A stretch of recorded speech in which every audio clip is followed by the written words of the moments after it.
चलो ये मैंने सबको म्यूट कर दिया। अब बताओ कोई दिक्कत है आवाज आने में? आवाज आ रही है आप लोगों को? आवाज आ रही है? क्लियर है? कोई दिक्कत नहीं है साउंड में? चलो नो प्रॉब्लम आ रहा है, चलो शाबाश। चलो बेटा अब अपन स्टार्ट करते हैं। मैं एक बार फिर से मैसेज ड्रॉप कर दूंगा कि if you want to change the ID convey the student in advance. और लेक्चर का भी मैंने बोल रखा है, 2 बार मैसेज डाल दिया है, एक बार मैं और कर दूंगा, ठीक है। चलो बेटा अपन कुछ बातें करते हैं। लास्ट क्लास में एक होमवर्क दिया था बेटा, अभी आवाज ठीक है? क्लियर? चलो शाबाश। लास्ट क्लास में एक क्वेश्चन दिया था, उसका आंसर कितना आया बेटा? C2H5OH से अपन जा रहे थे एसिटिक एसिड, यही था ना शायद। एन फैक्टर कितना आया बच्चों बताओ? वैलेंसी फैक्टर 4 आया। हाँ जी 4 इज द आंसर, ठीक है। कर ही लिया होगा, 7 नहीं आएगा 4 आएगा, सारे बच्चों का 4 आ रहा है, ठीक है। चलो शाबाश। अब अपन कुछ और बातें करते हैं इसी चैप्टर से related. I2 going to I minus plus IO3 minus. तो बेटा ये आपको समझ में आना चाहिए कि यहां 0 में है, यहां -1 में है और यहां +5 में है।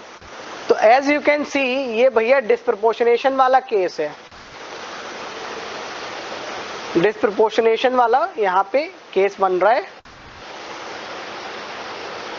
तो इसका एन फैक्टर कैसे निकालते हैं, ठीक है। वी विल सी कि इसका एन फैक्टर कैसे निकालते हैं। आप इसको 2 पार्ट में डिवाइड कर लीजिए, एक रिडक्शन वाला। तो बेटा रिडक्शन वाले का एन फैक्टर कितना आ रहा है? यहां 0 से -1 में जा रहा है बेटा, यहां 0 से -1 में जा रहा है। कितने का चेंज है? 0 से -1 में जा रहा है, 1 का चेंज है, नंबर ऑफ एटम 2 है। तो बेटा वैलेंसी फैक्टर कितना आ गया? 2।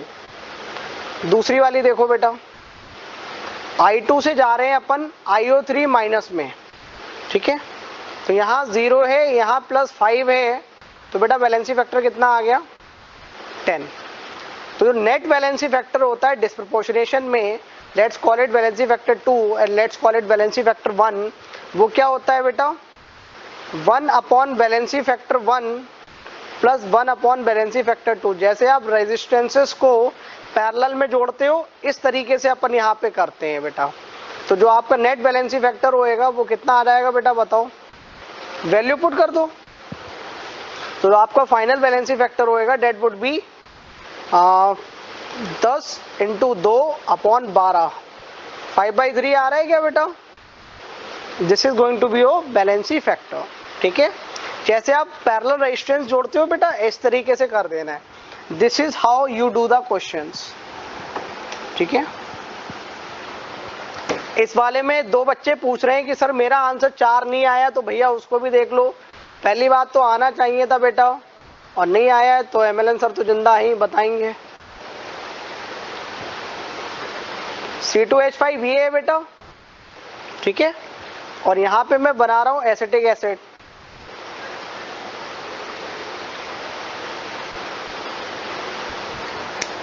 इधर देखो बच्चों, -1 -1 -1, यहां से -1, यहां से -1। अरे सर ये तो अपने कुछ मार्क्स जैसा लग रहा है ना। चलो अब बात करते हैं, यहां से कितना आएगा? ऑक्सीजन ज्यादा इलेक्ट्रोनेगेटिव है तो +1। अब बात करते हैं इस कार्बन की और इस कार्बन की। तो बेटा अपने को समझ में आता है ये कार्बन, ये कार्बन, ये भी sp3, ये भी sp3, तो दोनों की इलेक्ट्रोनेगेटिव बराबर, तो क्या 0 पे छोड़ दें? हाँ सर छोड़ दो। तो ये वाला कार्बन कितने पे आ गया बेटा बताओ? -3 पे। ये वाला कार्बन कितना आ गया? -1 -1 और +1, तो बेटा कितना आ गया बताओ? -1 आ गया, ठीक है। चलो अब इधर एसिटिक एसिड वाला देखो, -1 -1 -1, ठीक है। +2 +2 सॉरी +1।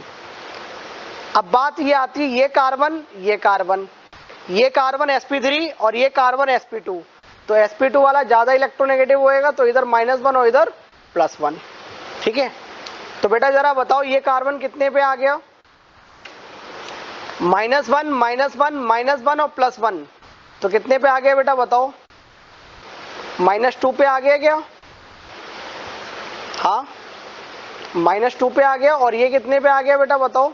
-1 +1 और +2, तो ये कितने पे आ गया? +2 पे आ गया। ठीक है, चलो बेटा इस चीज को देखें आप, ये -3 से जा रहा है -2, -3 से जा रहा है -2, तो एक इलेक्ट्रॉन खोया होएगा, इसने लॉस्ट किया होगा। ठीक है, ये -1 से जा रहा है +2, ये -1 से जा रहा है +2, तो इसने 3 इलेक्ट्रॉन लूज करे होंगे। टोटल कितने हो गए? 4। तो भैया वैलेंसी फैक्टर कितना आ गया? 4। ठीक है, चलो इतना समझ में आया बेटा? चलो शाबाश। डिस्प्रपोर्शनेशन का अलग से वैलेंसी फैक्टर इस तरीके से निकलता है, तो इस चीज को अपन ध्यान रखें।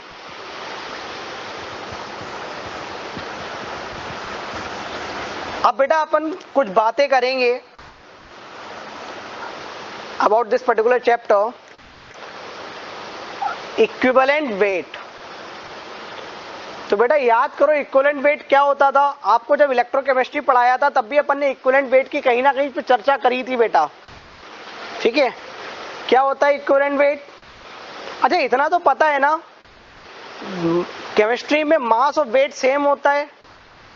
ठीक है, तो अपन मास और वेट में लड़ाई नहीं लड़ते, सर वहां तो इक्विवेलेंट मास लिखा हुआ था, आपने तो वेट लिखाया, सेम ही चलता है। ठीक है, इक्विवेलेंट वेट क्या होता है बेटा?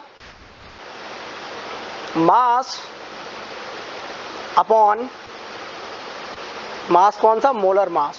तो पूरा लिख देता हूं मैं, molar mass upon N factor बोलो या वैलेंसी फैक्टर बोलो। ठीक है, ये होता है बेटा आपका इक्विवेलेंट मास। फॉर एग्जाम्पल अगर आप Al3+ का निकालना चाहते हैं तो बेटा इक्विवेलेंट वेट कितना आएगा? What would be the equivalent weight? तो आप बोलोगे sir molar mass 27, N factor, charge on the ion का मैग्नीट्यूड ले लो, तो कितना आ गया? 3। ये कितना आ गया बेटा? 9। ठीक है, अगर ऐसे ही मैं Mg2+ की बात करूं तो कितना आएगा बेटा? 24 मोलर मास, एन फैक्टर 2, कितना आ गया बेटा? 12। ठीक है, this is the equivalent wait. लिख लो बेटा फटाफट इतना।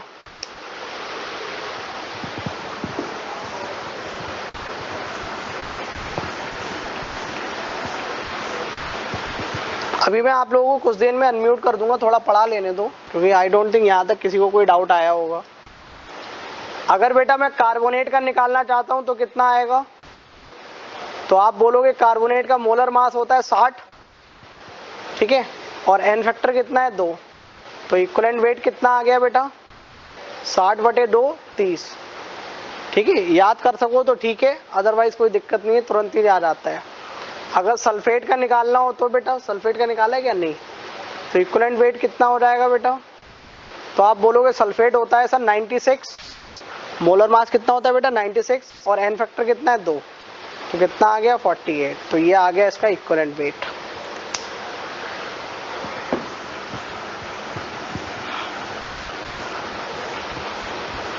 ठीक है, ये लिख लो बेटा। अब इक्विवेलेंट वेट की एक डेफिनेशन भी होती है जो मैंने आपको इलेक्ट्रो में लिखवाई थी, एक बार फिर से लिख लो। देखो बेटा, द इक्विवेलेंट वेट, हेडिंग डालो इक्विवेलेंट वेट। ठीक है, उसमें लिखो बेटा quantity associated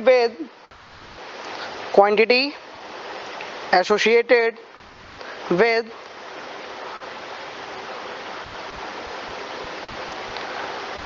1 mole of electrons, quantity associated with 1 mole of electrons, quantity associated with 1 mole of electrons। जैसे अपन quantity associated with 1 mole of electrons. अपन जा रहे हैं Al से Al3+, ठीक है। तो बेटा जरा ये बताओ, 3 मोल इलेक्ट्रॉन के लिए अपने को 1 मोल Al3+ मिल रहा है क्या बेटा, बताओ। 3 मोल इलेक्ट्रॉन के लिए क्या 1 मोल एल्यूमिनियम 3+ मिल रहा है क्या, बताओ बच्चों। 3 मोल इलेक्ट्रॉन के लिए अपने को 1 मोल Al3+ मिल रहा है और 1 मोल 3+ का वजन कितना है बेटा, 27 ग्राम। तो अपने को इक्विवेलेंट वेट के करस्पॉन्डिंग क्या चाहिए, 1 मोल ऑफ इलेक्ट्रॉन के करस्पॉन्डिंग। तो भैया यूनिटरी लगा दो, 27 ग्राम अपॉन 3 कितना आ गया बेटा, 9 ग्राम। ये यही तो लिखा है molar mass upon N factor, ये वही तो लिखा है जो अपन ने किया था, वही तो लिख रहे हैं अपन, ठीक है।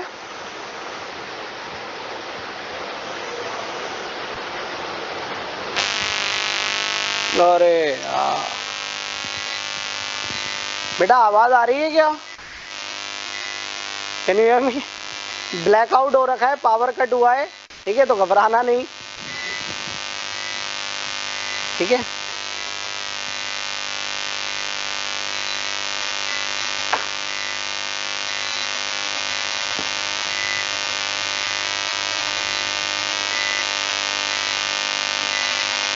अंधेरा कायम रहे। हाँ सर, वो 3 मोल वाली बात ओरली समझा दीजिए। तो सुनो बच्चों, लो अंधेरा नहीं शक्तिमान आ गया, ठीक है। चलो बेटा इस चीज को देखें आप, क्या बोला जा रहा है बेटा, आप खुद सोचो, अगर 1 मोल एल्यूमिनियम है और 1 मोल एल्यूमिनियम 3+ बना रहे हैं बेटा, तो अपने को समझ में आता है 3 मोल ऑफ इलेक्ट्रॉन लूज करे होंगे, 3 मोल ऑफ इलेक्ट्रॉन लूज करे होंगे। तो 3 मोल ऑफ इलेक्ट्रॉन के करस्पॉन्डिंग 1 मोल Al3+ बना होएगा बेटा, और 1 मोल Al3+ का वजन कितना है बेटा, 27 ग्राम, ठीक है। तो 3 मोल के लिए 27 ग्राम वजन मिल रहा है, तो 1 मोल के लिए कितना मिल रहा है, 9 ग्राम, ठीक है। चलो बेटा दूसरी हेडिंग डालो, यहां तक कोई डाउट किसी को? चलो हाँ, सिंपल यूनिटरी है। आप तो इतना याद रखो, molar mass upon N factor, बात खत्म। Molar mass upon N factor, या 1 मोल ऑफ इलेक्ट्रॉन के करस्पॉन्डिंग जितना वजन आए, ठीक है। चलो बेटा अब इस चीज को सुने ध्यान से, इक्विवेलेंट्स बोला जाए या आपसे बोला जाए नंबर ऑफ इक्विवेलेंट्स। इसमें इस चैप्टर में केवल गिने चुने 2-4 फॉर्मूले हैं, और जो फॉर्मूले हैं वो मैं आज ही लिख दे रहा हूं, तो अपने को आगे कोई दिक्कत नहीं आएगी। छोटे छोटे फॉर्मूले थे बस, ज्यादा है भी नहीं। तो बेटा नंबर ऑफ इक्विवेलेंट्स क्या होते हैं बेटा, मास अपॉन इक्विवेलेंट मास। जैसे बेटा मोल्स होते थे ना, मास अपॉन मोलर मास, बेटा याद करो, जैसे नंबर ऑफ मोल्स होते थे मास अपॉन मोलर मास, ऐसे ही नंबर ऑफ इक्विवेलेंट्स क्या है, मास अपॉन इक्विवेलेंट मास, ठीक है। अच्छा बेटा अगर ऐसी ही बात है तो इक्विवेलेंट मास क्या होता है बेटा, बताओ। सर मोलर मास, अरे बोलो बच्चों, अपॉन एन फैक्टर। सर कैसे बोले, आपने तो म्यूट कर रखा है। चलो कोई बात नहीं, अनम्यूट कर देंगे थोड़ी देर में। इतना आ गया क्या? अब फिर आप वही बोलोगे, सर ये तो कोई जाना पहचाना लग रहा है। कौन है ये? सर ये लिखे हुए हैं नंबर ऑफ मोल्स। अच्छा इतना आप भी समझदार हो, ये एन फैक्टर ऊपर चला जाएगा, ये एन फैक्टर ऊपर चला जाएगा, तो क्या आ गया, number of moles into n factor. तो ये किसके बराबर हो गया बेटा, number of moles into n factor लिखो या वैलेंसी फैक्टर लिखो, बात एक ही है, ठीक है। Number of moles into n factor, moles into valency factor, n factor, जो इच्छा हो वो लिखो। अच्छा अब जैसे ही मोल्स की बात करते हैं तो अपने को पता है अगर सॉल्यूशन है तो नंबर ऑफ मोल्स क्या होते हैं? Molarity into volume of solution in litres. बेटा ये सुनो, नंबर ऑफ मोल्स यही होते हैं बेटा, मोलैरिटी बराबर number of moles upon volume of solution in litres. तो मोल्स चाहिए मुझे, तो molarity into volume of solution in litres कर दूं। हाँ जी, तो बेटा ये क्या लिख दिया मैंने? मोल्स लिख दिया। ये क्या लिखा हुआ है बेटा? ये कहानी मोल्स लिखी हुई है, ठीक है। अब बच्चा बोलेगा सर इलेक्ट्रो में ना आपने एक चीज पढ़ाई थी, क्या? कि sir molarity into valency factor को नॉर्मेलिटी बोलते हैं, याद आया क्या? हाँ, नॉर्मेलिटी क्या होता है बेटा? Molarity into n factor. N factor लिखो या वैलेंसी फैक्टर लिखो, बात एक ही होती है, ठीक है। ये होती है आपकी नॉर्मेलिटी। तो बेटा क्या एक और फॉर्मूला बन गया? नॉर्मेलिटी को बेटा कैपिटल एन से लिखते हैं, normality into volume of solution in litres, ठीक है। लिख लो बेटा। बेटा स्क्रीन ब्लर का कोई इशू है क्या? नो नो नो, चलो बढ़िया है बेटा। आपका कोई नेट कनेक्शन का इशू होगा बेटा।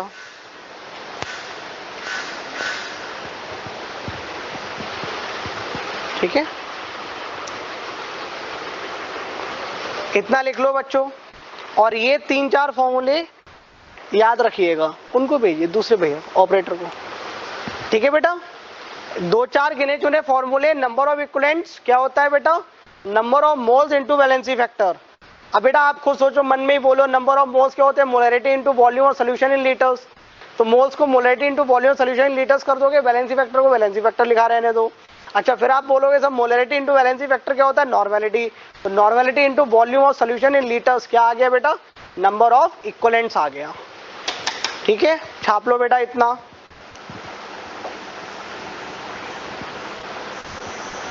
बस यही फॉर्मूले इस चैप्टर में, और कोई है ही नहीं। जितने बोर्ड पे लिखे हैं ना, बस यही यूज करते हैं, उसके अलावा और कुछ है ही नहीं, ठीक है। अब हेडिंग डालो बेटा, लॉ ऑफ इक्विवेलेंस, ठीक है। लॉ ऑफ इक्विवेलेंस, ये चैप्टर बहुत आसान है यार। Law of equivalence, law of equivalence क्या बोलता है? आपके पास कोई रिएक्शन है A plus B going to C plus D, ये आपके पास रिएक्शन है, ठीक है।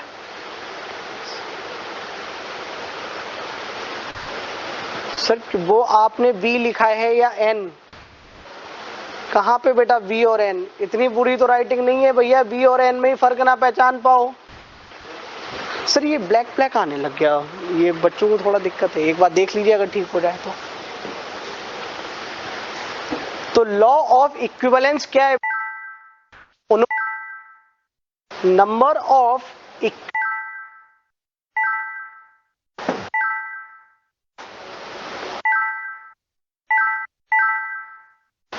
ए, हाँ सब बढ़िया, थैंक यू। कोई बात नहीं, अब इतना चलेगा, ठीक है, डर हो गया। Number of equivalents of A बराबर ऑफ बी,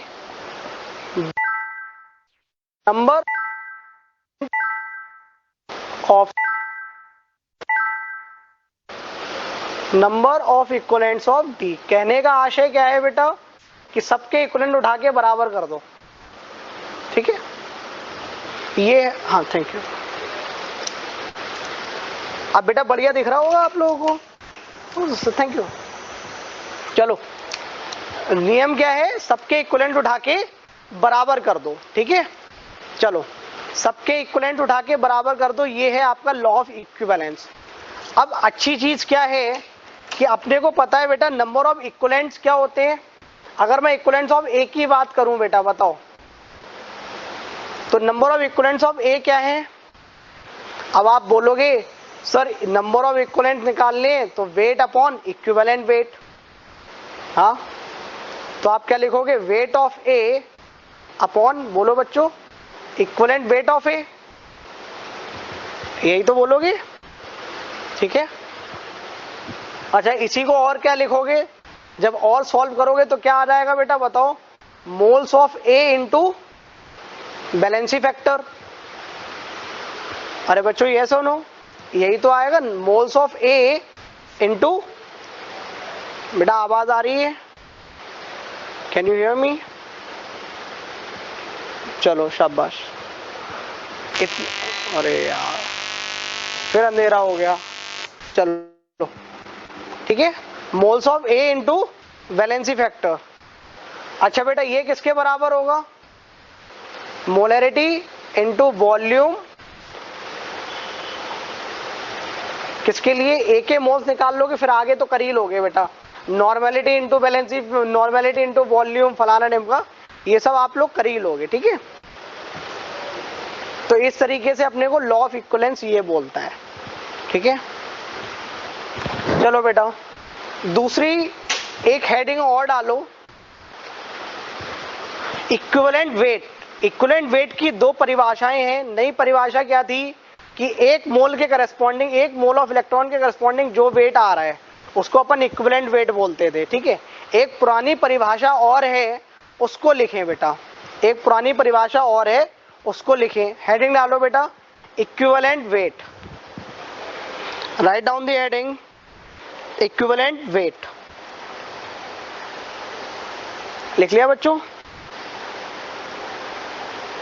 लिखो, this is the number of part, लिखो बेटा, this is the number,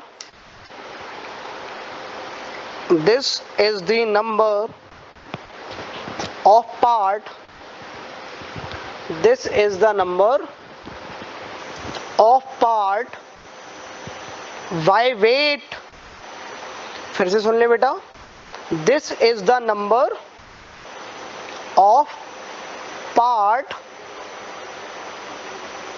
by weight, by weight which reacts which reacts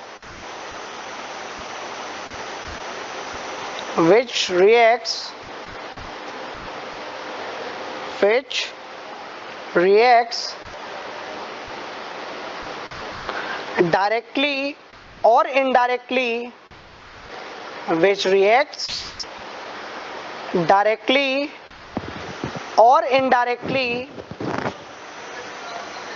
which reacts directly or indirectly with, which reacts directly or indirectly, which reacts directly or indirectly, one part by weight, one part by weight of hydrogen or 8 parts by weight of oxygen or 35.5 parts by weight of chlorine।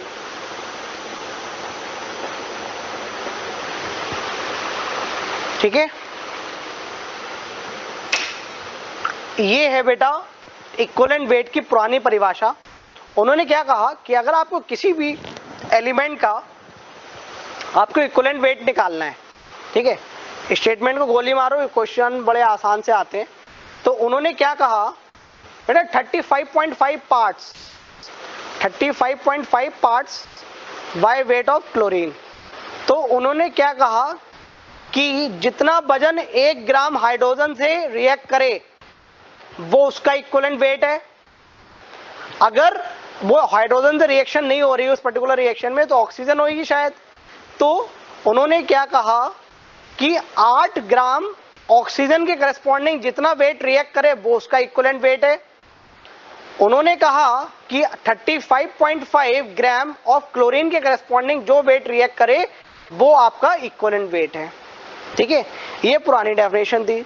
कई बार ऐसा हुआ hydrogen oxygen chlorine सब नहीं थी, तो उन्होंने क्या कहा कि भैया नया वाला रिएक्शन ले लो। नया वाला डेफिनेशन क्या है कि एक मोल ऑफ इलेक्ट्रॉन के करस्पॉन्डिंग जितना मास इकट्ठा हो जाए। ठीक है, इतना समझ में आया बेटा? ये आपको याद रखना है, डेफिनेशन वाला पार्ट अपने मन से नहीं करना है कुछ भी। ठीक है, कि ये नहीं सर मेरा मन नहीं है 35.5 की जगह 71 ले लूं, ना आपके मन से दुनिया नहीं चलती। ठीक है बेटा, इतना समझ में आया? अब बात आती है सर इनके ऊपर क्वेश्चंस कैसे आते हैं। तो मैं आपको एक क्वेश्चन बताता हूं, उसको देखिए बेटा। क्वेश्चन लिखो, a metal oxide contains, write down the question, a metal oxide contains, a metal oxide contains, प्रतीक जी अपन मन से अपना डेफिनेशन नहीं लिखते हैं बेटा, जो डेफिनेशन दी जाती है अपन उसको ही लिखते हैं। a metal oxide contains 20% oxygen by weight. A metal oxide contains 20% oxygen by weight. 20% oxygen by weight, full stop. Find equivalent mass of the metal. Find equivalent mass of the metal. Find equivalent mass of the metal. लिख लिया बेटा सभी ने question? अब metal oxide contains 20% oxygen by weight, full stop, find the equivalent mass of metal. सबने लिख लिया बेटा? चलो बेटा ऊपर देखो। अब कोई अपने पास मेटल ऑक्साइड रही होगी MOX टाइप। अरे बेटा आवाज वगैरह आ रही चैट में, कुछ तो बोलते रहो। अनम्यूट कर दूं आपको मैं? शोर नहीं करना लेकिन, ठीक है?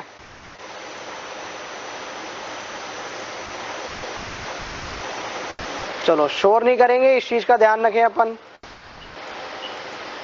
चलो ठीक है, चलो बेटा। MOX कोई मेटल ऑक्साइड है, अपन इसको 100 ग्राम का मान लेते हैं। क्यों माना 100 ग्राम? अरे मेरी इच्छा है यार, मैं कुछ भी मानूं। उन्होंने तो केवल ये बोला है ना कि 20% ऑक्सीजन है, तो मैं इसका वजन मान लेता हूँ। हाँ बेटा, कैलकुलेशन आसान हो जाती है। अगर 100 ग्राम की मेटल ऑक्साइड है तो बेटा बताओ उसके अंदर 20% क्या है बेटा? बताओ ऑक्सीजन। तो ऑक्सीजन का वजन कितना आ गया बेटा? बताओ 20 ग्राम। तो बेटा बाकी का वजन बचा हुआ किसका होएगा? मेटल का। तो मेटल कितना आ गया बेटा? 80 ग्राम। ठीक है। अच्छा, अपने को क्या चाहिए बेटा? इक्विवेलेंट वेट चाहिए। अपने को क्या चाहिए? Equivalent weight. तो एज यू कैन सी ऊपर क्या लिखा हुआ है? 20 ग्राम ऑक्सीजन के करस्पॉन्डिंग कितना वजन कंबाइन हो रहा है बेटा? बताओ 80 ग्राम। उन्होंने डेफिनेशन में क्या बोला कि जो 8 ग्राम ऑक्सीजन के करस्पॉन्डिंग कंबाइन हो उसी को क्या बोल दो बेटा? Equivalent weight. तो 8 ग्राम के करस्पॉन्डिंग कितना होगा बेटा? बताओ 32 ग्राम अपॉन 20 ग्राम। तो कितना हो गया भैया? सॉल्व करो इसे। सॉल्व करोगे 32 ग्राम आ जाएगा। तो क्या यही इक्विवेलेंट वेट हो गया क्या बेटा? ठीक है, इक्विवेलेंट वेट ऑफ मेटल। ठीक है, इस तरीके से क्वेश्चन आते हैं आसान से। लिखो बेटा।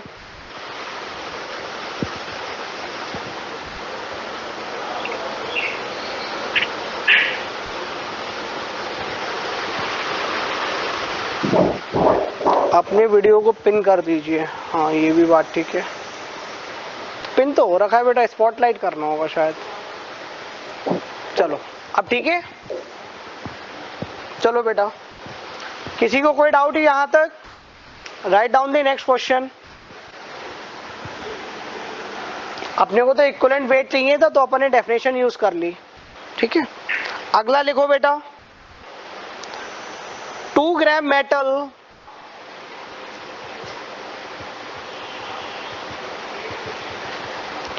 2 gram of metal on reaction with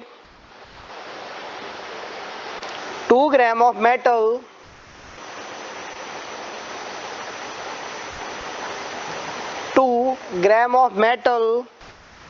on reaction with 2 gram of metal on reaction with excess of oxygen on reaction with excess of oxygen on reaction with excess of oxygen gives on excess of oxygen on reaction with excess of oxygen gives 2.8 gram of metal oxide gives 2.8 gram of metal oxide। ठीक है,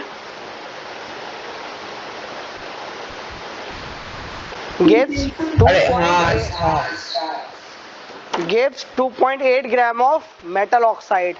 ठीक है, find the equivalent weight of metal, find the equivalent weight of metal।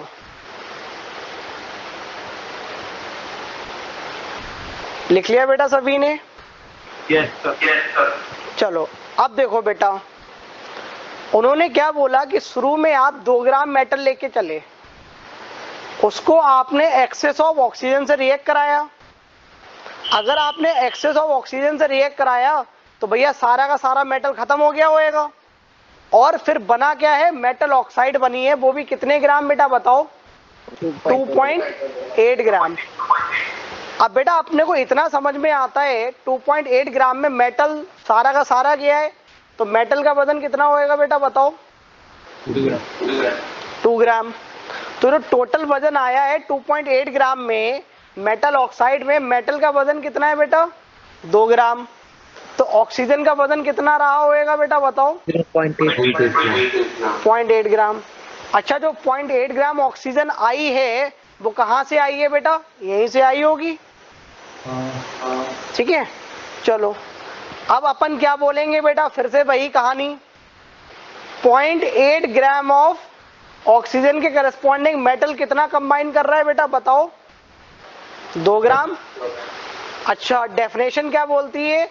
8 gram of oxygen के corresponding कितना आएगा बेटा बताओ? 2 into 8 upon 0.8 कितना आ गया बेटा? 20 ग्राम आ गया क्या? यही आपका हो गया इक्विवेलेंट वेट ऑफ मेटल। समझ में आया क्या बच्चों? Yes, sir. चलो छाप लो। किसी को कोई तकलीफ हो चाहे चैट में लिख दो, चाहे माइक ऑन करके बोल लो। परमिशन सबको अनम्यूट की।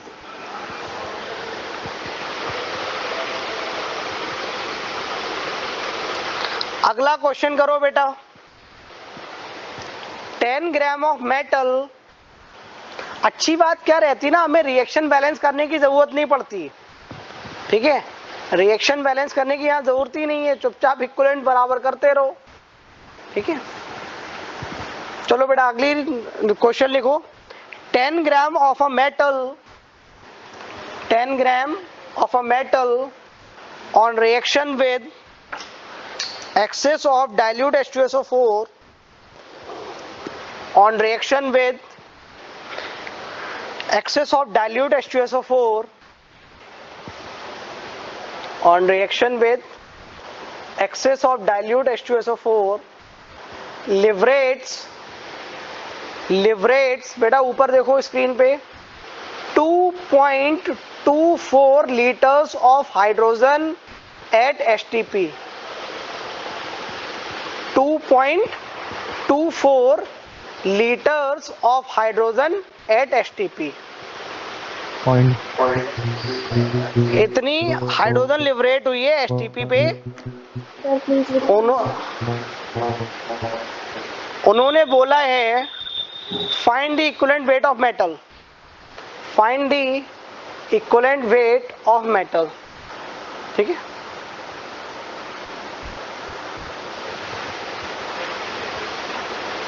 अब देखो बेटा कैसे करेंगे इसको। एक बार क्वेश्चन रिपीट कीजिएगा। क्वेश्चन है बेटा 10 gram of metal on reaction with excess of dilute H2SO4, 10 gram of metal on reaction with excess of dilute H2SO4 liberates 2.24 liters of hydrogen at STP, hydrogen gas at STP. Find equivalent weight of metal.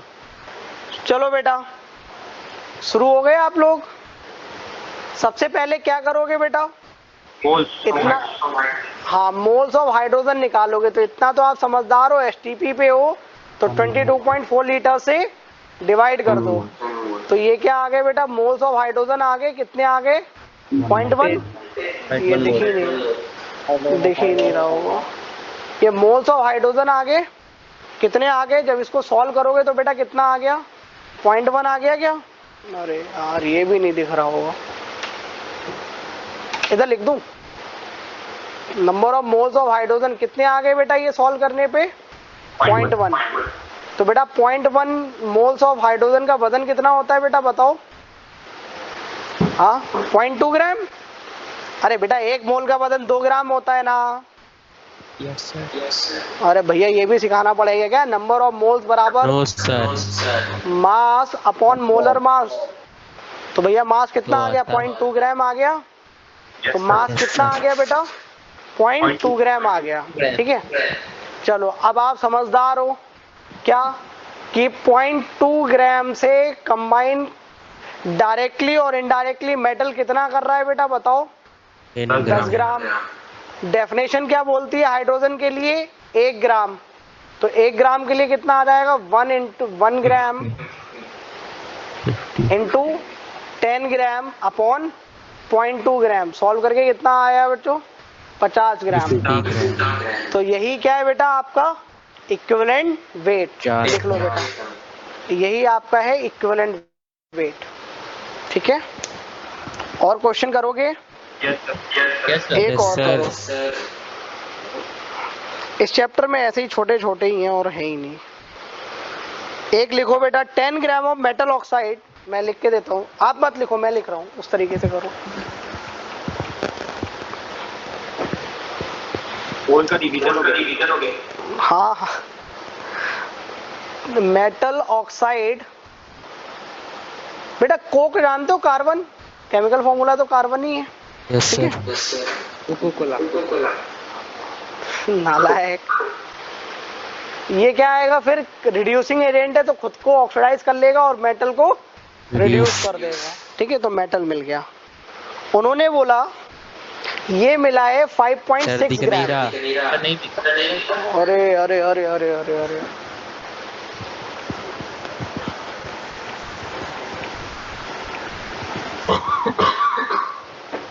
देखो बेटा क्या लिखा हुआ है, metal oxide है अपने पास 10 ग्राम की, metal oxide है 10 ग्राम और अपन इसको कोक से रिएक्ट करा रहे हैं। कोक बोले तो कार्बन, क्या मिलेगा, कार्बन मोनोऑक्साइड प्लस मेटल।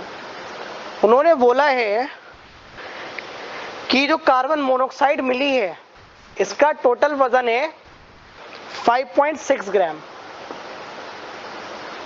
और उन्होंने ये भी बोला जितना आप कार्बन लेके चले थे that was 2.4 gram. Find equivalent weight of metal. खुद से करोगे क्या या मैं करूं? सर चलो करो बेटा, ट्राई करो, 1 मिनट है।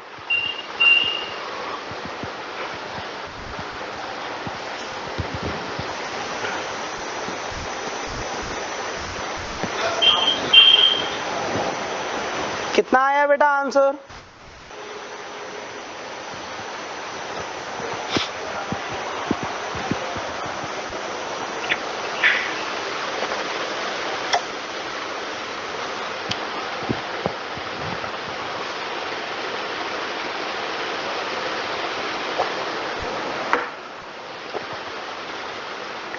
कुछ बच्चे बोल रहे हैं 50 आ रहा है। 50 आ रहा है क्या बेटा आंसर?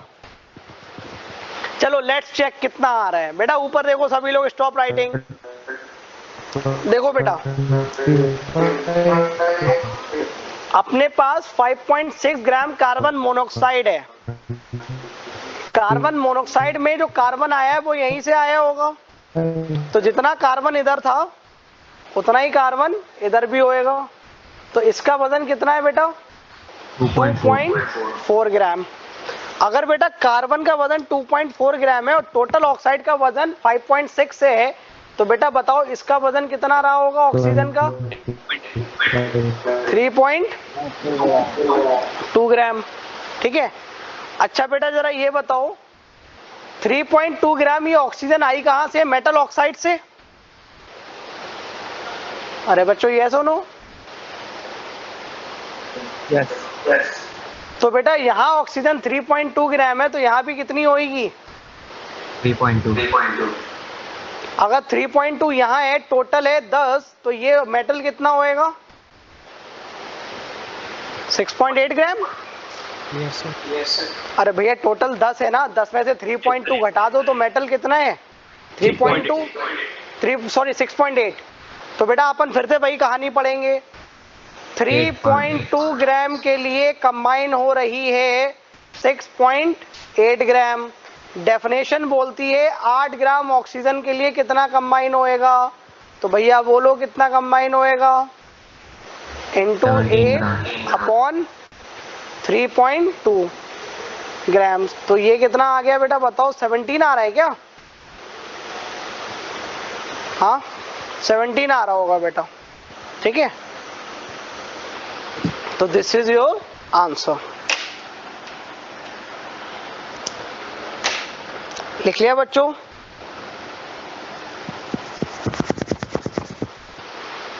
सर ये कैसे पता चला कि ऑक्सीजन पूरा खत्म हो गया? क्या पता चला? ये ऑक्सीजन पूरा खत्म हो गया, ये कैसे हुआ? खत्म नहीं हुआ, मैं ये बोल रहा हूं कि जो कार्बन मोनोऑक्साइड का वजन आपको 5.6 गिवन है, उसमें जो कार्बन होएगा वो यहीं से आया। कार्बन कितना था? 2.4 ग्राम। यस तो सर। 2.4 ग्राम था, तो कार्बन का वजन घटा दिया, तो ऑक्सीजन कितनी बची बेटा? 3.2 ग्राम। 3.2 ग्राम जो ऑक्सीजन आई है वो मेटल में तो है नहीं यहाँ, तो सारी की सारी ऑक्सीजन जितनी इधर थी वो यहीं पे आ गई। Yes sir. यहाँ पे कितनी आई है? 3.2। इसका मतलब आप लेके भी कितनी चले होगे? 3.2। अच्छा, रिएक्टेंट में मेटल ऑक्साइड के अलावा और कहीं ऑक्सीजन है क्या? No sir. अब समझ में आ गया बेटा? Yes sir. चलो शाबाश। किसी और को कोई डाउट बेटा? चैट में लिख दो, चाहे अनम्यूट करके बोल लो। आगे चले अपन। Yes sir. हेडिंग डालो नोट। नोट NOTE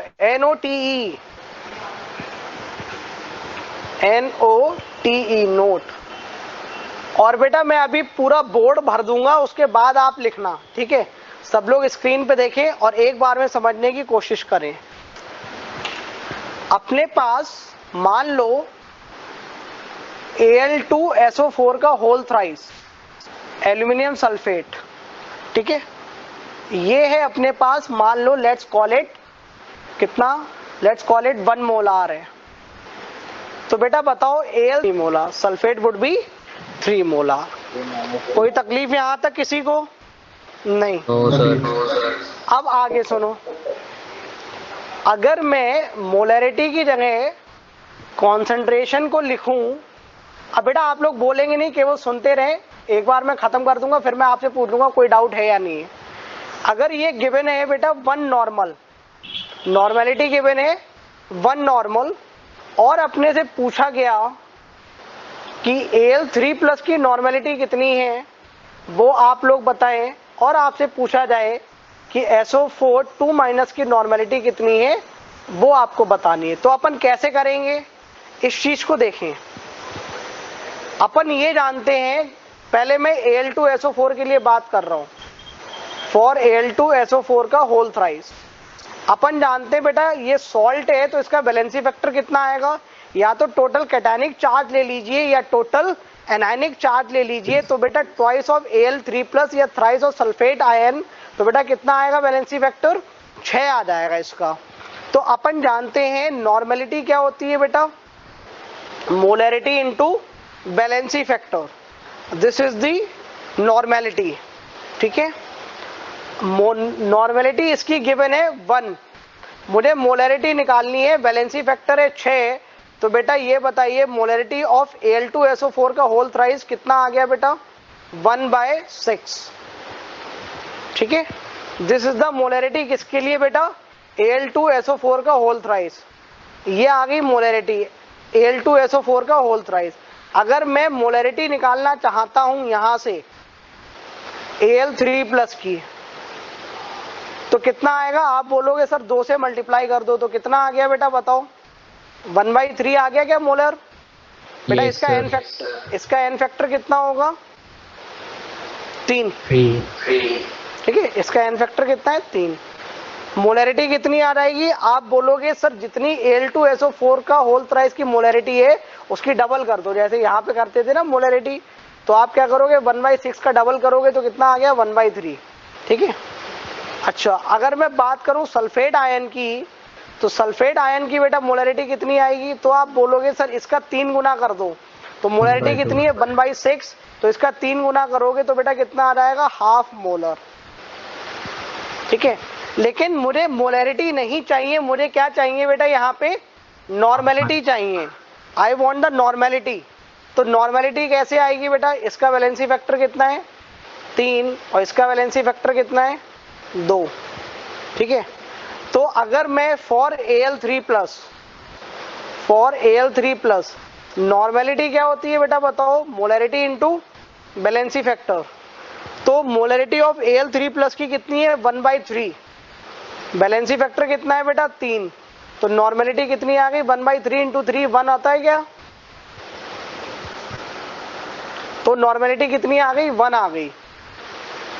अब मैं सल्फेट के लिए बात करूं,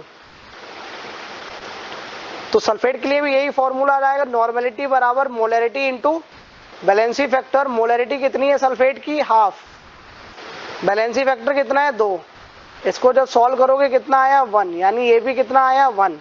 तो बेटा हमने क्या सीखा यहां से, ये सीखा कि अगर नॉर्मेलिटी गिवन हो तो जैसे मोलैरिटी में यहां से मल्टीप्लाई कर देते थे ना नंबर ऑफ आयन से, यहाँ पे नंबर ऑफ आयन से मल्टीप्लाई नहीं करना है, जितने नॉर्मल ये है उतने ही नॉर्मल उसके आयन्स भी होंगे। इतना समझ में आया क्या बच्चों, पक्का, एनी डाउट टू एनीवन, नहीं है तो छाप लो बेटा इसे।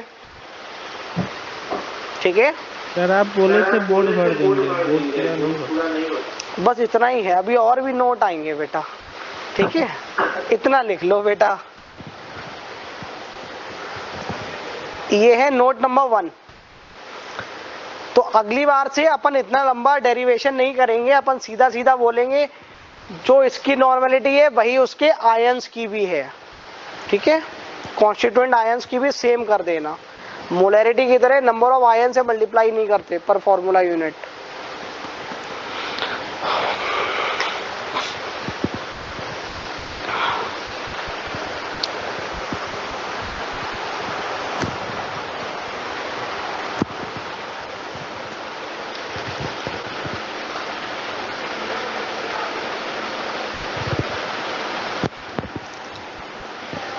लिख लो बेटा इसे।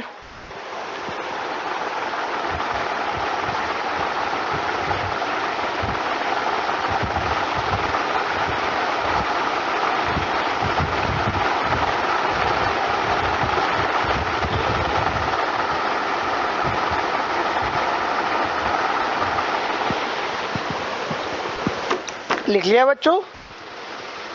No sir. लिख लो लिख लो लिख लो।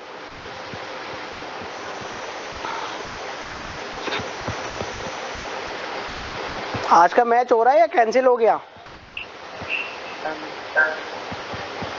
एक बार और समझा दीजिए। अरे ऐसी बातें करोगे, एक बार फिर से समझा दीजिए। हाँ, कहाँ से इतना समझ में आया ये वाला? Yes sir. चलो, आपको मैंने क्वेश्चन में गिवन है कि एल्यूमिनियम सल्फेट 1 नॉर्मल है, ये आपको गिवन है, और मैंने आपसे पूछा कि इसके आयंस की बता दो, नॉर्मेलिटी कितनी है। तो एक चीज तो जो आपको याद रखनी है, जो सॉल्ट की नॉर्मेलिटी है वही उसके कॉन्स्टिट्यूएंट आयंस की है, ठीक है। ये Yes, 1 sir. नॉर्मल था तो ये भी कितना है 1 नॉर्मल। अब बात ये, सर हम आपकी बात का क्यों भरोसा कर ले, तो मैं बोलूंगा मत करो, मैथमेटिक्स का कर लो। अब इधर देखो बेटा, Al2SO4 का होल थ्राइस का वैलेंसी फैक्टर 6 है क्या? सर नॉर्मेलिटी क्या होती है, अभी मैं Al2SO4 का होल थ्राइस के लिए सारी बातें कर रहा हूं। नॉर्मेलिटी क्या होती है, molarity into valency factor. Normality 1 दे रखी है, मोलरिटी मुझे निकालनी है वैलेंसी फैक्टर 6, तो मोलरिटी आ गई 1/6। यस सर अगर मोलरिटी ये किसकी आई है बेटा, Al2SO4 का होल थ्राइस एल्यूमिनियम सल्फेट की आई है, ठीक है। अब मैं निकालना चाहता हूं एल्यूमिनियम की मोलरिटी, तो अपने को पता है जितनी सॉल्ट की है उसकी डबल कर दो।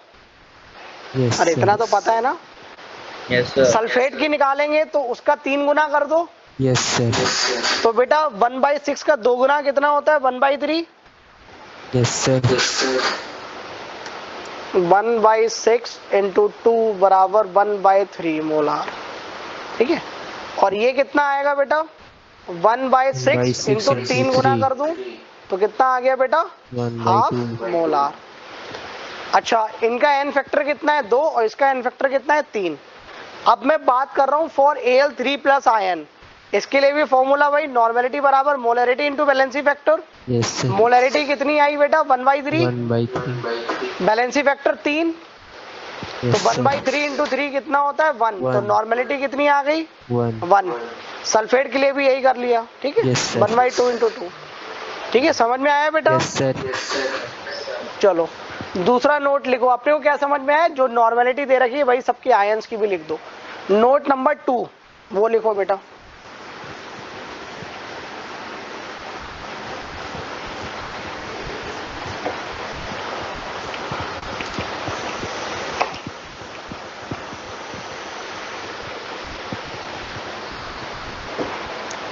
अगर आपको दे रखा है 1 इक्विवेलेंट ऑफ AlCl3,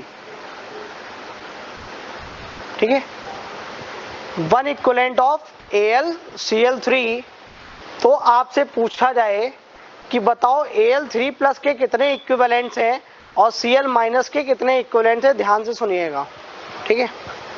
कैसे करोगे बेटा, पहले मैं AlCl3 के लिए ही सारी बातें कर रहा हूं। फॉर AlCl3 इसका बेटा एन फैक्टर बताओ कितना है, 3। एन फैक्टर तो 3 है बेटा। अच्छा, नंबर ऑफ इक्विवेलेंट्स क्या होते हैं बेटा बताओ, नंबर ऑफ इक्विवेलेंट बराबर number of moles into valency factor. अरे यही तो होता है, number of moles into valency factor बराबर नंबर ऑफ इक्विवेलेंट्स। तो नंबर ऑफ इक्विवेलेंट्स कितने हैं AlCl3 के, 1। तो बेटा जरा ये बताओ इसकी वैल्यू कितनी है 3, तो बेटा number of moles of AlCl3 कितने आ गए बेटा बताओ, यहां से 1। देखो मैंने लिख रखा है, मैं AlCl3 की बातें कर रहा हूं। कितना आ गया बेटा 1/3, ठीक है, इतना आ गया। अगर 1/3 आ गया तो बेटा जरा ये बताओ मोल्स ऑफ Al3+ कितने आए बेटा बताओ, 1/3 1/3। मोल्स ऑफ Cl- कितने आए बेटा 1 मोल 1/3 इंटू 3 कर दो, कितना आ गया 1 मोल। यहां तक कोई दिक्कत बेटा? अरे बच्चों यस नो कुछ तो बोलो। नो सर चलो अब मुझे क्या पता करना है, इक्विवेलेंट्स पता करने थे। तो number of equivalents of Al3+, तो बेटा क्या आएगा number of equivalents, 1/3 number of moles of Al3+ into valency factor. तो बेटा नंबर ऑफ इक्विवेलेंट्स कितने हैं Al3+ के, तो नंबर ऑफ मोल्स है 1/3 और वैलेंसी फैक्टर है 3। तो बेटा कितना आ गया, क्या 1 आ गया, ठीक है। अच्छा, अगर मैं बात करूं number of equivalents of Cl- तो कितना आ जाएगा, number of moles of Cl- into valency factor. तो number of moles of Cl- कितने बेटा 1 इनटू वैलेंसी फैक्टर 1। तो 1 इंटू 1 1। तो अपने को क्या पता चला कि 1 इक्वलेंट ऑफ AlCl3 क्या होता है बेटा, 1 इक्वलेंट ऑफ उसके आयंस, कॉन्स्टिट्यूएंट आयंस। तो 1 equivalent of Al3 plus 1 equivalent of Cl minus. समझ में आया क्या बच्चों? Yes sir. जैसे अपन नॉर्मेलिटी के लिए मल्टीप्लाई नहीं करते थे, ऐसे ही यहाँ पे इक्वलेंट्स के लिए भी मल्टीप्लाई मत करना, सीधा सीधा लिख देना जितना दे रखा है। छापो इसे।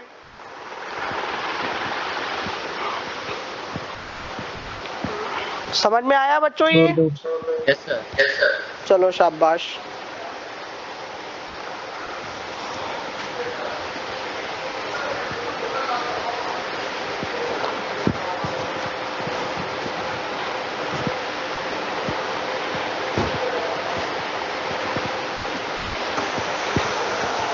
लिख लो बेटा फटाफट इसको।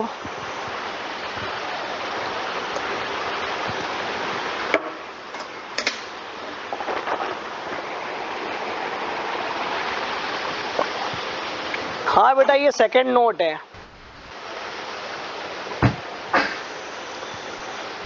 लिख लिया बच्चों?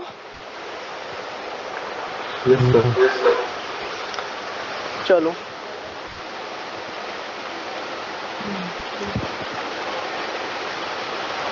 अगली हेडिंग डालो, नोट 3। और भैया लोगों ग्रुप पे ना थोड़ी शांति बना लिया करो, जब मैंने बोल दिया क्लास शुरू हो रही है तो हो ही रही है, ठीक है।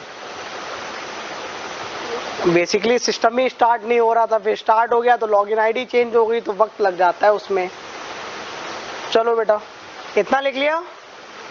क्या पूछ रहे हैं सर? 1 इक्वलेंट ऑफ AlCl3 क्या लिखा हुआ है? 1 equivalent of Cl minus add करने पे 2 आएगा ना। अबे नालायक, एक हाथी और एक घोड़ा जोड़ेगा, बता कितने हो गए घोड़े?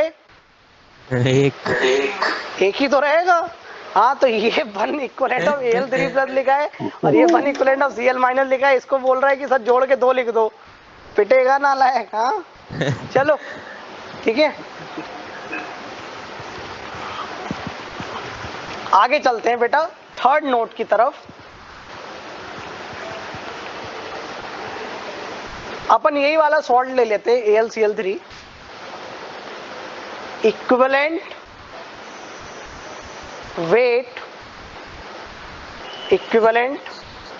वेट ऑफ AlCl3 बराबर क्या होता है, ये अपने को बताना है, ठीक है। ये नोट 3 है बेटा। तो अपन बोलेंगे सर सॉल्व करते हैं, वी बिलीव इन मैथमेटिक्स। चलो बेटा जरा ये बताओ इक्विवेलेंट वेट क्या होता है बेटा? Molar mass upon N factor. तो बेटा इसका एन फैक्टर कितना है? 3। Yes sir. ठीक है। अच्छा मोलर मास कितना आ जाएगा? 27 प्लस 3 इंटू 35.5। मोलर मास तो निकालना आता है ना बेटा? 132.5। अरे जो भी आ रहा होगा ऐसे लिख लो, कोई तकलीफ यहां तक? चलो इसको क्या मैं ऐसे लिख सकता हूं, 27 ग्राम बटे 3 प्लस 3 इंटू 35.5 ग्राम अपॉन 3, ये लिख सकता हूं बेटा? Yes sir. तो इसको मैं इतना भी लिख सकता हूं, 27 ग्राम अपॉन 3 प्लस टिडिंग करके 35.5 ग्राम अपॉन 1। कोई तकलीफ? No sir. तुमको देखा तो ये ख्याल आया क्या कहीं आप equivalent weight of constituent cation Al3 plus के तो नहीं हो? हाँ और ये कौन है बेटा? Cl minus. Equivalent weight of Cl minus तो नहीं है बेटा? देखो Cl माइनस का वैलेंसी वेक्टर 1 और मोलर मास 35.5। तो अपने को क्या पता चला बेटा कि अगर equivalent weight of ionic compound लिख रहे हो तो वो किसके बराबर हो जाएगा बेटा बताओ? Equivalent weight of cation plus equivalent weight of, बोलो बच्चों, anion, equivalent weight of cation plus equivalent weight of anion Cl minus. तो अपन क्या लिख, ओहो अब बढ़िया दिख रहा है ना सर? बहुत बढ़िया सर, साफ पूरा बढ़िया दिख रहा है। हाँ चलो शाबाश, आपका पेज दो अच्छा लग रहा है। हाँ हाँ। अरे नालाई को खुद से लिखो, अगर समझ में आया, बातें कर रहे हो। हाँ लिखो इसे। डर नहीं लग रहा? लाइट लाइट बढ़ा दी तभी सर, और डर नहीं लग रहा? अरे बेटा डर काहे लगेगा, अंधेरा हो चुका है पूरा। चलो सब लाइट बुला दी मैंने। हाँ इतना लिख लिया बच्चों। Equivalent weight of Al3 plus और plus equivalent weight of Cl minus. तो अपने को क्या पता चला, इक्वलेंट वेट, बेटा जितना पढ़ा रहा हूँ ये सब याद रखना, अपन क्वेश्चन में डायरेक्टली यूज करेंगे कल से। Equivalent weight of ionic compound, तो बेटा आयोनिक कंपाउंड में कैटायन भी होएगा और एनायन भी होएगा, तो it would be equal to, बताओ बेटा, equivalent weight of cation plus equivalent weight of cation plus equivalent weight of anion, इसके बराबर हो जाएगा। ठीक है, चलो छाप लो बेटा। इसके बाद एक दो क्वेश्चन करते हैं, फिर टाटा बाय बाय।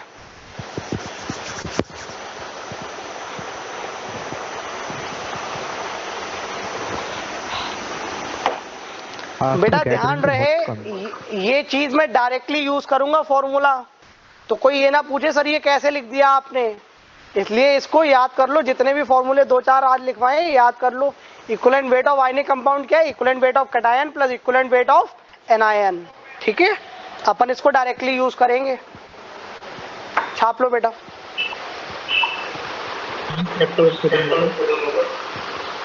अरे यार स्टार्ट तो हो जाने दो,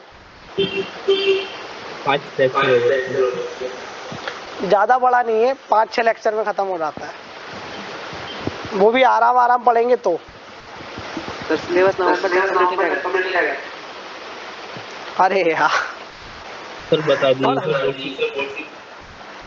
JP01 में P ब्लॉक चल रहा है अभी भी, अपन तो उससे आगे ही है।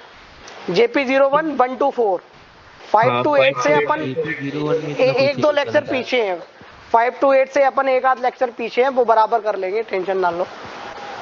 1 to 4 से देखते हैं। 1 to 4 थोड़ा सा पीछे है, अरे एक दो लेक्चर का ही डिफरेंस है यार, वो तो क्या अपन साथ ही बैठते हैं। चलो क्वेश्चन लिखो बेटा, write down the question.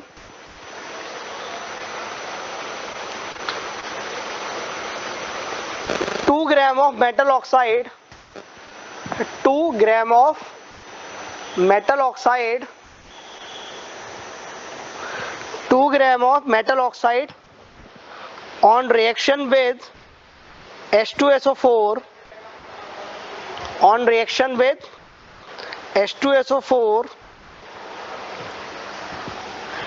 gives 6 gram of metal sulfate, gives 6 gram of metal sulfate, gives 6 gram of metal sulfate.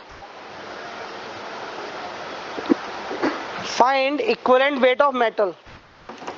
Find equivalent weight of metal. ये 6 ग्राम है और ये 2 ग्राम है। ठीक है, करो बेटा।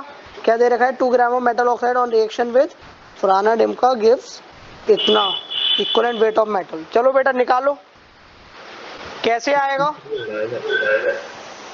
बेटा। अपन लॉ ऑफ इक्विवेलेंस लगाएंगे, सब लोग ऊपर देखो, look at your desktop screens. Upon law of equivalence लगाएंगे तो अपन क्या बोलेंगे, जो मेटल ऑक्साइड के इक्विवेलेंट्स होंगे बेटा, वही किसके बराबर होंगे, इक्विवेलेंट्स ऑफ, बोलो बच्चों, H2SO4 सबके बराबर कर दो, वही किसके होंगे बेटा, इक्विवेलेंट्स मेटल सल्फेट के। भाई किसके होंगे? मेटल सल्फेट के। अब आप ये देखो यार, H2SO4 के बारे में कोई इंफॉर्मेशन दे नहीं रखी है, तो अपन इनको और इनको उठा के बराबर करेंगे, ठीक है। तो बेटा equivalent weight of metal oxide क्या होता है? Weight upon equivalent weight. अरे भैया यही तो होएगा, equivalent weight of metal oxide. इसका नंबर ऑफ इक्विवेलेंट्स क्या होंगे? वेट कितना है? 6 ग्राम upon equivalent weight of metal sulphate. Equivalent weight of metal sulphate. अच्छा बेटा अभी लिखवाया था equivalent weight of ionic compound क्या होता है? Equivalent weight of cation plus equivalent weight of anion. तो बेटा 2 ग्राम ऊपर लिखा हुआ है, लिखा रहने दो। Equivalent weight of cation, cation कौन होएगा? मेटल, तो उसका इक्विवेलेंट वेट को मैं x मान लूं क्या? Yes sir. x मान लो, y मान लो, जो आपकी इच्छा हो, मैं x मान लेता हूँ।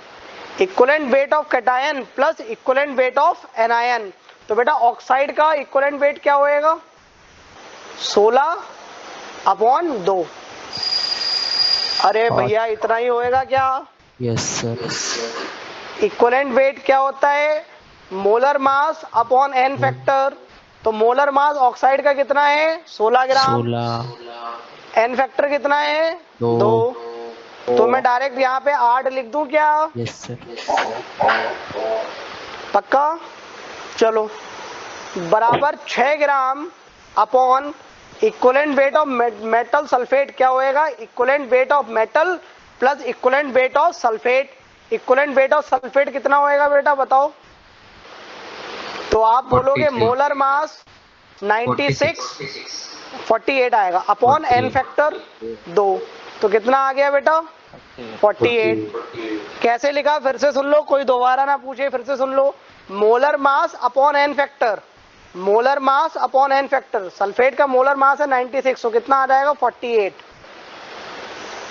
अब बेटा सॉरी, इसको x माना है ना अपन ने, तो x मान लो। तो बेटा क्या आपका यहां से x सॉल्व कर लोगे? Yes sir.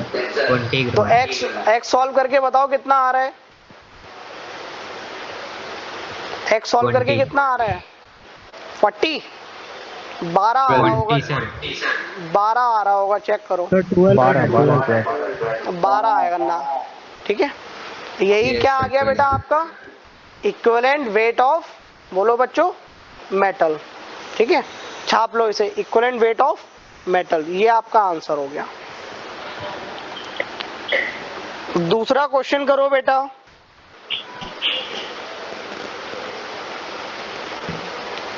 इसी में लिखो बेटा सेकेंड पार्ट। क्वेश्चन नंबर 1 तो ये था, क्वेश्चन नंबर 2 लिखो। Find number of equivalents of HCl, find number of equivalents of HCl required, find number of equivalents of HCl required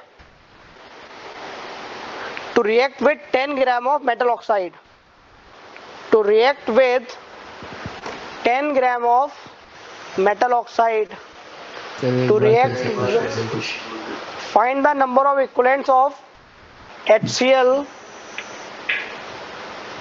find the number of equivalents of HCl required to react with 10 gram of metal oxide, to react with 10 gram of metal oxide। ठीक है, अब देखो बेटा अच्छी चीज क्या होती है, हमें बैलेंस तो करना नहीं होता है। हम यहाँ क्या लिखेंगे? रिएक्शन किससे करा रहे हो? HCl से। प्रोडक्ट आगे कुछ भी हो हमें क्या पता, लेकिन क्या मैं ये बोल सकता हूँ इक्विवेलेंट्स ऑफ मेटल ऑक्साइड बराबर, बोलो बच्चों, number of equivalents of HCl। अरे ये तो लिख ही सकता हूँ, ठीक है। अरे बच्चों ये सुनो, यस सर। Yes sir. और इक्विवेलेंट्स ऑफ मेटल ऑक्साइड क्या होते हैं बेटा? Mass upon equivalent mass. और इक्विवेलेंट मास क्या आ जाएगा बेटा बताओ, अभी जो लिखा था वही कहानी। Mass of constituent anion plus cation. हाँ, बराबर इक्विवेलेंट्स ऑफ HCl। ठीक है, तो इसके कितने आ जाएंगे 10 ग्राम upon equivalent weight of metal plus equivalent weight of oxide, oxide बेटा बोलते हैं। ठीक है, बराबर इक्विवेलेंट्स ऑफ HCl। अच्छा बेटा, अभी तो अपन ने निकाला था, इसका कितना आया था बेटा, ऑक्साइड का 8, अरे बेटा 16/2। ठीक है, और इसका अभी निकाल के कितना आया था 12। अरे अभी कैलकुलेट करा था ना 12, तो ये कितना आ गया बेटा 10 ग्राम अपॉन 12 ग्राम प्लस 8 ग्राम, तो कितना आ गया, हाफ इक्विवेलेंट्स आ गए क्या। अरे भाई लोगों ये सुनो, चलो बेटा जितना आज पढ़ाया फॉर्मूले रट के आना, कल अपन इन्हीं फॉर्मूलों को यूज करेंगे, डेट विल बी ऑल। अच्छा होमवर्क सुन लो, नहीं क्वालिटेटिव का सेक्शन ABCD एक्सरसाइज 1, क्वालिटेटिव का सेक्शन ABCD एक्सरसाइज 1। ठीक है बच्चों, यस सर। चलो टेक केयर बच्चों, बाय बाय।